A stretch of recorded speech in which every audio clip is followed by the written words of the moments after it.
Confidence Theatrics proudly brings you another radio classic episode, Boston Blackie. Enemy to those who make him an enemy, friend to those who have no friend, in an episode of Blackie and the Fur Trade.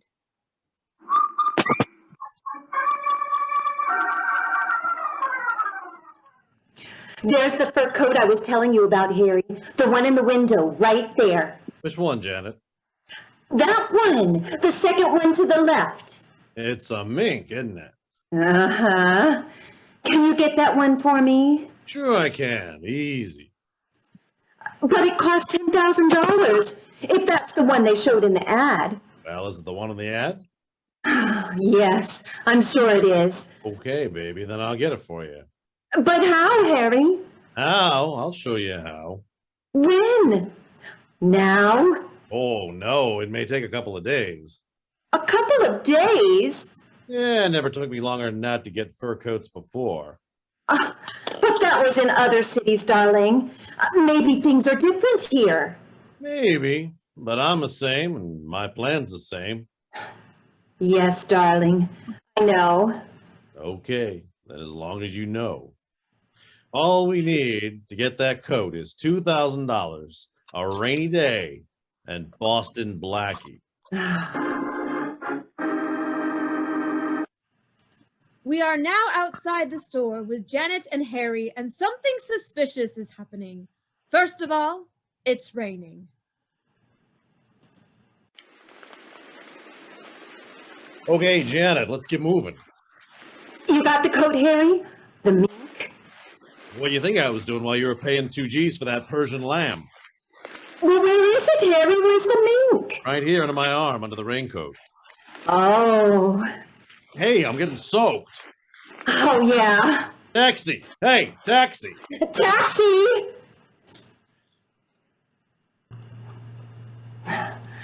Ooh, that's good. Come on, Janet. Well, we're in luck all day today. We got a cab on the first try. Get in.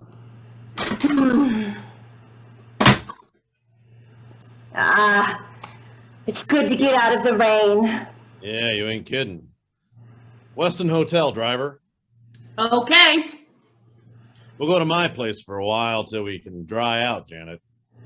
Anything you say, darling. Oh, Harry, you're so wonderful. Like me, huh? Love you. Maybe. Maybe you just love the things you're getting because I'm smart. You know better than that, honey. Doesn't it feel snug with me next to you? Yeah, feels great. But don't think I'm forgetting you're snuggling up to that mink coat I've got under my arm. No, honey.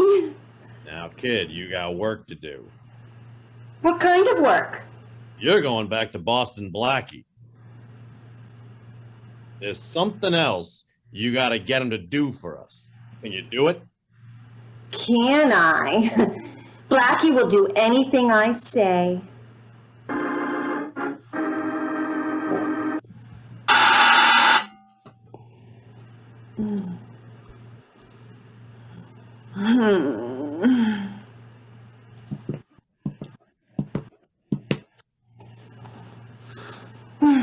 Hello, Blackie. Oh, hello, Janet. Come on in. Thanks. Did you get the coat? Yes, I did. You obviously didn't have any trouble. Oh, none at all, thanks to you. Don't thank me for anything else. Glad to do it for you. Well, I want to thank you just the same, Blackie. After all, I couldn't have got this without your help. Well, you can have my help anytime you want, Janet. Say, that's a pretty coat we're wearing. Is that the one? It's one of them. The other's mink, and it's beautiful. And Blackie, you're wonderful. I can't thank you enough. Don't look now, but you just thanked me very nicely. I think you're sweet. Wonderful and sweet. Say, I'm quite a guy. I should say you are, Blackie. I'd like to bring the mink to you. Would you keep it for me, please? Well, I'll keep it in a safe place for you until you leave town, if you like. Oh, that won't be for several days yet. Maybe a week or two. And I'll want to get a few more things while I'm here. You'll help me with them too? You can count on me. I'll do my part. As well as you did this time? Don't worry. You just name the store. I'll do the rest. Blackie, that's all I want to know.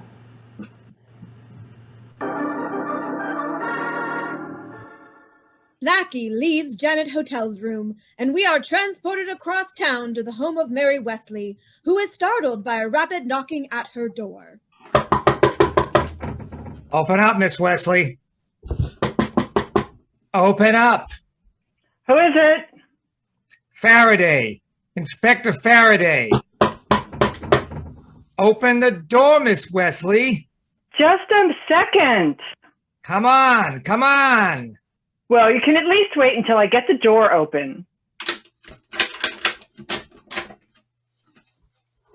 What's all the excitement about? I'm looking for something and someone. Well, if it's Blackie, he isn't here. Nah, not looking for Blackie yet. What I'm looking for right now is proof of something maybe you and Blackie did together. Well, let's see. We went to the movies together last night. Would you like to see the ticket stubs? No, I'd like to see some stolen furs. Stolen furs? Yeah, stolen by a man and a woman. The description of the woman almost fits you. And I have a hunch that the man is Harry Barlow, wanted for murder in Kansas. Well, that's fine, Inspector Faraday. But what does that have to do with Blackie? Plenty. Blackie phoned the stores and recommended some customers. Then, shortly after they showed up, expensive fur coats were missing. And you think I was that woman? Yeah. Well, I wasn't. Well, maybe you were, maybe you weren't. But I'm going to search this apartment just the same. Oh, no, you're not, Inspector. Oh, yes, I am, Miss Wesley. Not without a search warrant. Ah, you know the law, don't you? I certainly do. And you can't search my apartment without a search warrant. That's right, Miss Wesley. I can't. But it just so happens that right here in my pocket, I have a warrant to search this apartment. You what? Sorry, Miss Wesley. I hope I don't find anything here, but you take a look at this warrant while I take a look at your closets. Oh my gosh, this is a warrant to search my apartment. You're not joking. I'll say I'm not. And I'm looking for a mink coat, an ermine cape, a chinchilla coat, and a sable wrap. What? You heard me. Well, you're certainly not going to find them in there.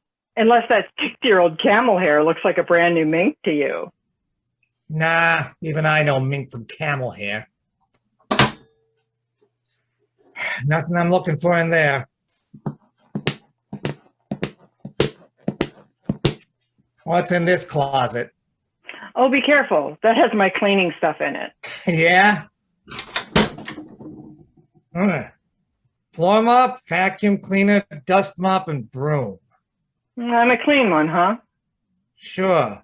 So why don't you come clean with me? You have other closets in here, don't you? Yes. There's one right over there. I suppose you're going to look in that one too? The warrant says I can search your entire apartment, Miss Wesley. Well, go right ahead, Inspector, if you can stand the disappointment. Now look, I don't say that you and Blackie stole anything. I just say that I think that you and Blackie had something to do with those missing furs. The only furs I have are missing, Inspector, missing from my wardrobe. Budget, you know. Yeah? Well, let's see what's in this closet. Looks like it's got nothing in here but dresses. Well, it's strange it should look that way, because all it has is dresses. Wait a minute. I look behind him. Aha! What'd you find behind them, Inspector? Nothing, just a wall. Only, what's this? Over on the side of the closet. Just a box. Yeah, it looks like it has a coat in it. A fur coat. It's heavy. Inspector Faraday, don't open that box. No, well, my warrant says I can search this apartment and everything in it. Yes, but please don't open that box. Please, you can't. Blackie said it wasn't to be opened by anybody. Blackie sent this box to you. Now I'm opening this Yeah. box. Yes. And he warned me not to open it. Please, Inspector, please. Blackie must have a good reason. And I think I know what that reason is, too. Oh? I'm opening this box.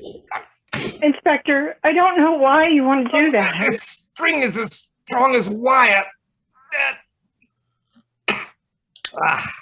That got it. And I'm going to get it too. Blackie will never believe that I didn't open it. If it has what I'm looking for in it, I'll tell Blackie who opened it. Oh, golly. Well, it's open and,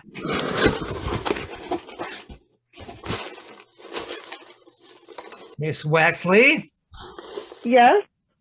want to come here and have a peek? Why? What's in the box? You know what's in it, and now I do, too. A fur coat. A mink. A stolen mink. Oh, no. Yes. Well, Blackie didn't steal it. So you say. Blackie sent it to you. Blackie asked you to hide it. But Blackie had nothing to do with this, huh? Well, I don't know why he sent me the coat or why he asked me not to open the box, but I'm going to find out. I'm going to see Blackie. You're going to see him, Miss Wesley? Yes, I am. And I'm going to get a few things good and straight. Well, I'm going to see him, too. Because at last, I got proof that that boyfriend of yours is crooked. Faraday and Mary leave the apartment quickly, head across town to who else? Blackie's.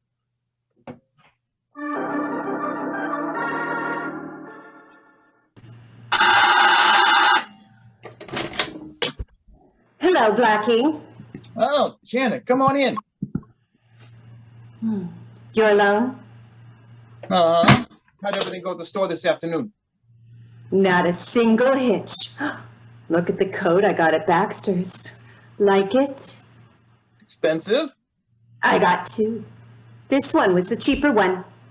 Well, everything worked out all right then, eh? Perfectly. Glad to hear it. Tell me something, Janet. Did you, Uh-oh. We're not alone anymore. Oh, dear. Come in. Hello, Blackie. Goodbye, Faraday. Don't say hello or goodbye to me, Boston Blackie. Mary, I didn't expect you. Mary, this is, Never mind. Never mind. This is who this is, Blackie. I know. It's she's the girl you sent to those stores to steal those fur coats for you. what? And the nerve of you hiding them in my apartment. You opened the box, Mary? No, she didn't. I did. And I know this girl is working with you. She's wearing the fur coat she got at Baxter's this afternoon. Blackie, you'd better do something about this. I'll say he better, Miss whatever your name is. He has some explaining to do. He can explain everything to me down at headquarters. Come on, lady. You're going with him. Blackie?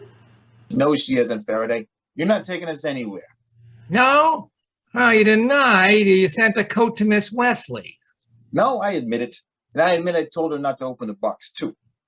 Oh, why, Blackie? Why did you do that? Let's not worry about why, Miss Wesley. He admits everything. And I think you'll admit this is a gun in my hand, too, Faraday. Blackie, put that gun away. Not until I put you away, Faraday, in the closet.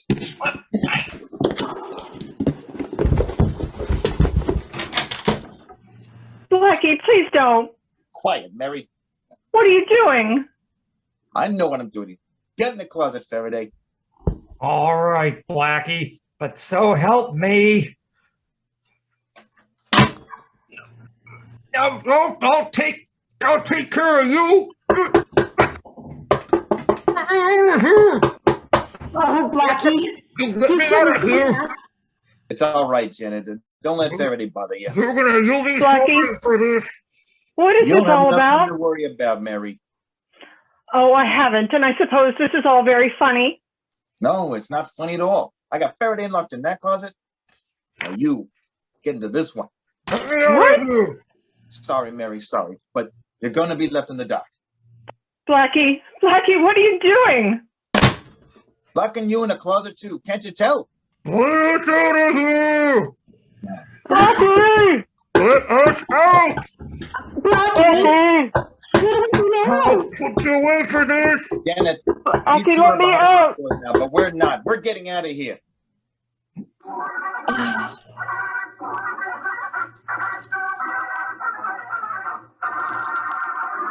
Janet Koenig and a man named Harry Barlow, wanted for a Kansas murder, are stealing fares and apparently getting assistance in their work from Boston Blackie. Inspector Faraday is convinced that Blackie is working with the thieves when he finds a stolen fur coat hidden away in Mary Wesley's apartment. When confronted with this evidence, Blackie locks both Faraday and Mary in a closet and escapes with Janet. As we return to our story, Blackie and Janet are in Blackie's car driving down the street in a remote part of town.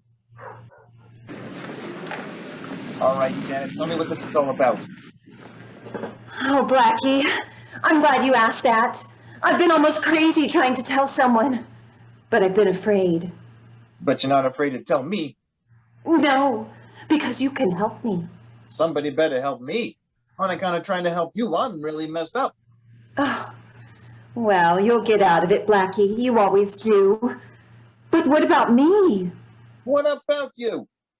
Well, you know who I am, don't you? Of course I know who you are. The niece of my best friend, Johnny Kingston. That's why I went out of the trouble to lock and Inspector Faraday in the closet. And that girl? Why did you lock her in the closet, too? So Faraday would know she was in on this. Now, come on, tell me, what kind of jam are you in?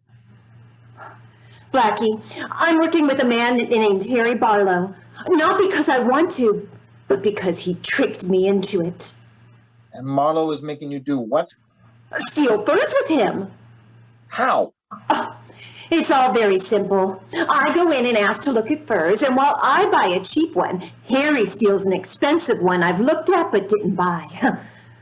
Blackie, he made me get you to recommend them so that the stores wouldn't hesitate to show us their best stuff. So that's the racket. All right, how can I get in touch with this fella? I'll give you his address. In fact, if you want to go and see him and walk in on him by surprise, I have the key to his room right here in my bag. No, never mind about. Just give me his address. Where does he live? At 507 Lane Street. 507 Lane Street. Huh. Think I'll go up and have a little talk with this guy. But Blackie, please be careful. He's dangerous. So am I, sometimes. And this is one of those times. But he really is. He is. Oh, you're taking an awful risk, and you shouldn't do it.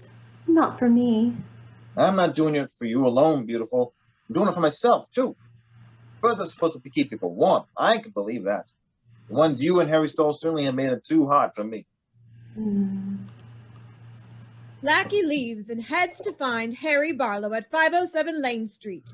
Janet starts getting ready, but for what? Oops.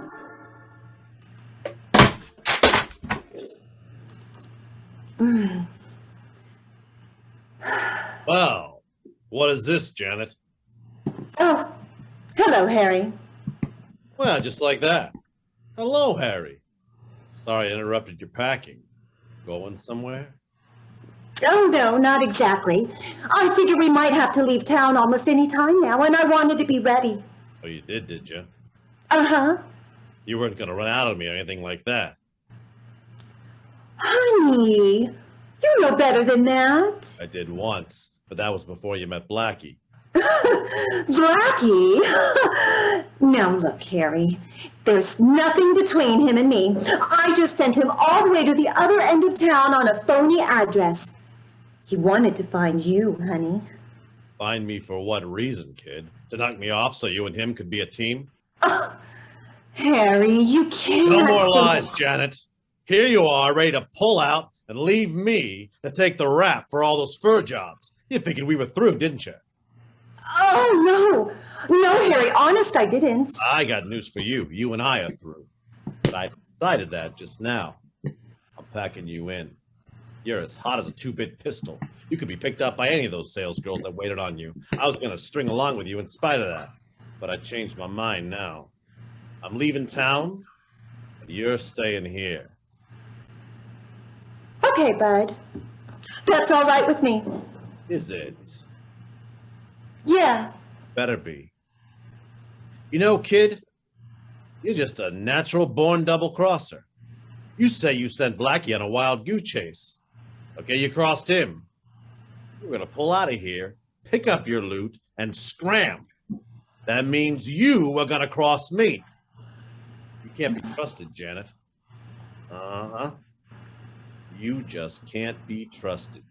Look, Harry, you're going haywire. You're blowing your lid. I'm thinking good, baby, very good. I'm getting out of town, and I'm leaving you here. I can't let you spill all about me to Blackie or the cops. No, I won't talk, Harry. Honest, I won't. I'll say you won't. This Persian lamb coat here? Yeah, Lovely, isn't it? yeah.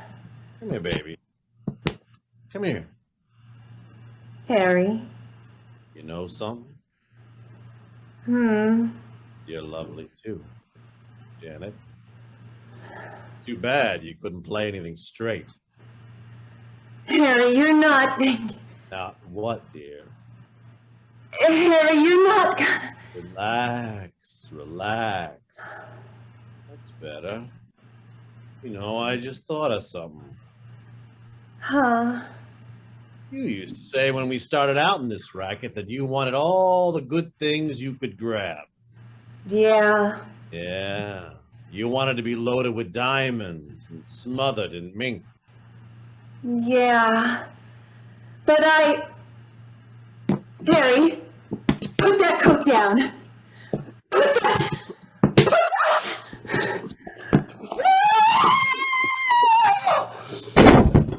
You wanted to be smothered in mink, huh? Well, you're going to have to make a slight sacrifice, darling. You're being smothered in Persian lamb. Hey, Faraday. Hey, you still in that closet? Where do you think I am? In Florida?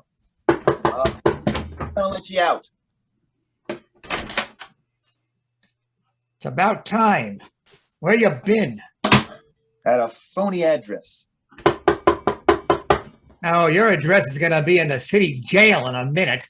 Hold it, Faraday. I know when I made a mistake, and I admit it, too. Yeah, you sure made a mistake locking me in that closet. That's the least of my mistakes, pal. Wait till I get Mary out of her closet. Hey, Mary, you all right? Oh, it's fine. I love it here. It's so airy and the view's divine. I'm sorry, Mary. I had to lock you in. Golly. I wanted Faraday to know that you and I weren't together on this. Forgive me, will you? I don't know. First, I'll have to see what life is like on the outside. My goodness, it's still daylight, isn't it? Well, maybe it's daylight, Miss Wesley, but your friend Blackie is gonna be in a nice dark cell. Look, Faraday, look. I told you I made a mistake. I thought a girl was a niece of my friend Charlie Kingston and in the jam.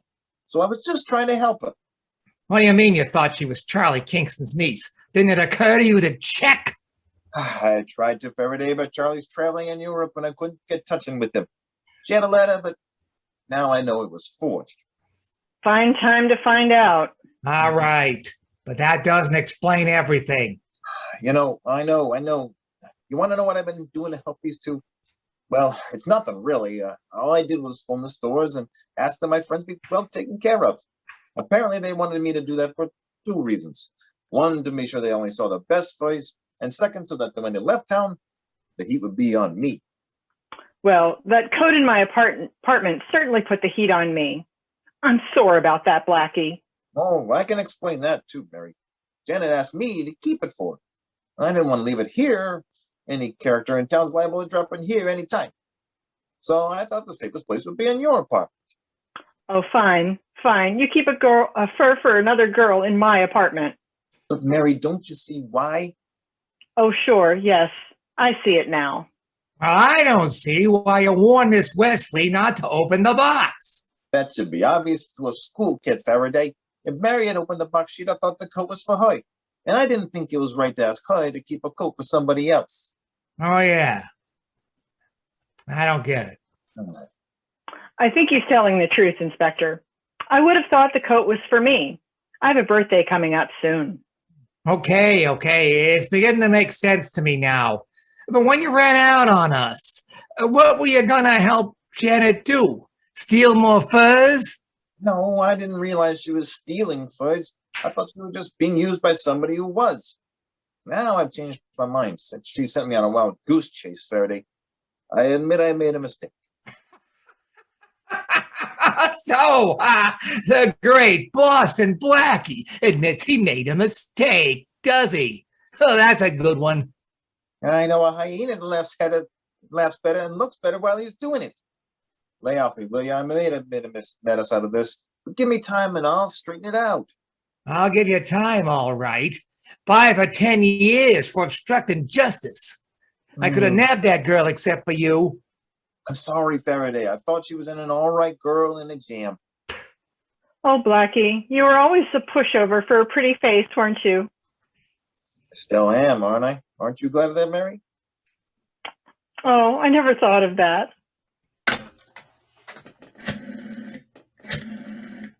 Hey, Faraday, who you calling? Headquarters. Thanks to you and your stupidity, I'm going to have to send out an alarm for that girl. Look, I'll find her. Oh, I'll find her. Sure you will. In your office after I bring her in. If she isn't brought in my office pretty soon, you're going to be in there yourself, under arrest. Homicide. Hello? This is Faraday. Oh, I'm glad you called, Inspector. We've been looking everywhere for you. Never mind about me. I want you to look everywhere for a girl named Janet. Corning. Janet Corning. 5 feet 5 inches, brown hair. Brown eyes and the cutest little dimples you ever saw. Brown eyes and the cutest little... I mean, she has prominent dimples. Get it? Yeah, I not only got the description, Inspector, but I've got the girl. What? Yes, sir. Well, hold her. I want to question her. Sorry, Inspector. I'm afraid you can't do that. She's on a slab in the morgue. Dead. Dead? Yep. Smothered to death, we think. Okay. Thanks. I'll be right down there. Blackie, your girlfriend Janet is dead. Dead? Oh, how awful. Could be worse, but Mary, you see, I know who killed her. Sure. The guy at the phony address. How are you going to find him? I'm not going to find him, Faraday. He's going to find me. There's something else he wants. Only I've got it, and I'm going to keep it.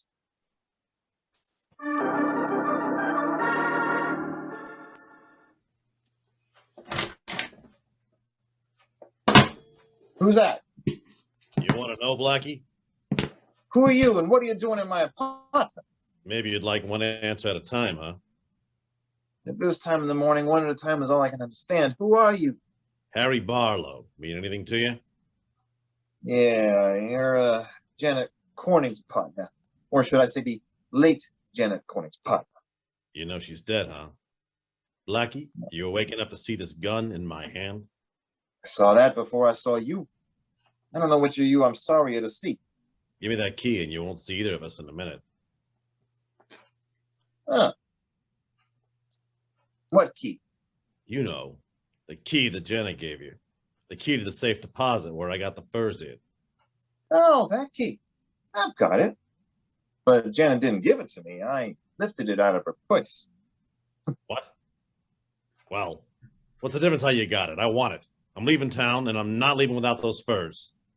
All right, with that gun in your hand, I guess there's nothing I can do but let you have that key. It's right here in the top through the drawer. I'll get it for you. Oh, no, you won't. Blackie, I'll get it myself. What's the matter? Don't you trust me? Sure, I trust you, Blackie, as long as you keep your hands right where they are. Yeah, that's the key, all right. Well, if you want to take it, I can't argue with you. Not with that gun there. I'm gonna take it, all right, as a little present for Papa.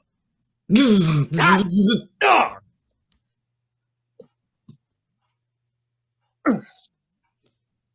It's that poke in the jaw I gave you for that knocked you out, Barlow. Wouldn't you like to know what hit you when they grabbed that key?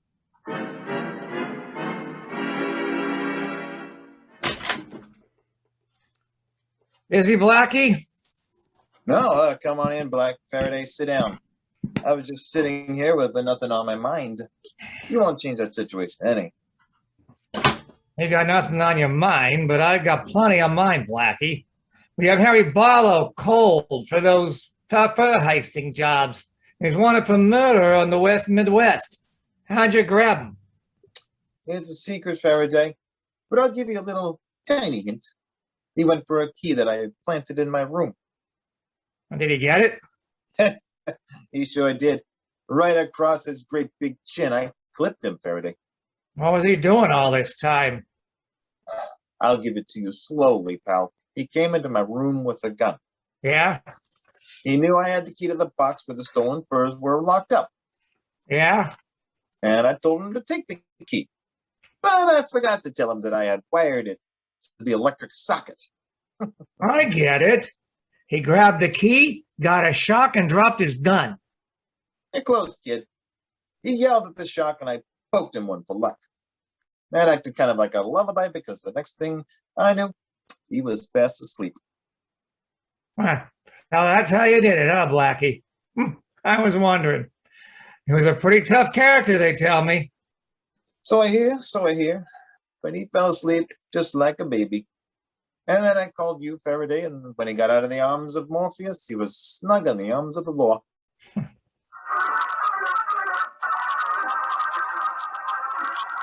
You've been listening to Confidence Theatrics' presentation of Boston Blackie and the Fur Trade by the Confidence Theatrics Radio Troupe. Our cast includes Cheryl Bolt as Janet, Christopher Anderson as Harry, Colleen Robinson Miller as cab driver and officer, Justin McCright as Blackie, Stu Fischer as Inspector Faraday, Laura Adams as Mary Wesley, Jim Adams as Foley Sound, Erin Klarner as Digital Sound, Marie Andrews as Digital Background, and I'm Peyton Avery as your announcer. Confidence Theatrics is a consulting theater company that assists with programming, education, training, production, diversity, and marketing in all facets of theater. For more information on upcoming events and opportunities, please visit the Confidence Theatrics webpage at www.confidencetheatrics.com. Let's unmask your theatrical potential together. Thanks for tuning in.